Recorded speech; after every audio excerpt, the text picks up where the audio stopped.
Stuart in Surrey asks, thank you so much for your biography of Paul, Tom. I found it really helpful and interesting.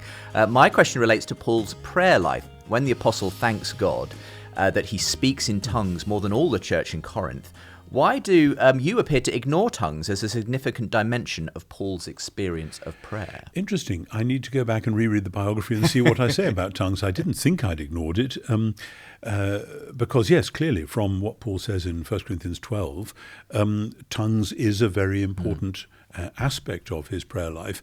I have tended, I suppose, to focus on the passages where we can see Paul taking the Jewish prayer traditions and re-praying them around Jesus, as in 1 Corinthians 8:6, where he expands the Shema, Hear, O Israel, the Lord our God, the Lord is one, so that we find Jesus inside it, which is hugely exciting.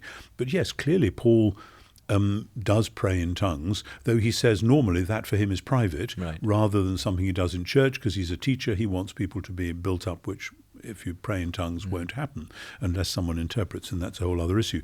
Interestingly, if we didn't have 1 Corinthians 12 and 14, we would never know that there was any question of tongues in the early church at all, far less in Paul. So he can write all his other letters and all his other chapters without that seeming to be important. But we know from that, just like if we didn't have 1 Corinthians 10 and 11, we wouldn't know that the Pauline communities celebrated the Eucharist. But clearly they did, and it was important. So I want to say, yes, it is hugely important, and yes, I think it continues as being an important gift in the church today, but it's one of those puzzles as to how you integrate it and how you pull all that together.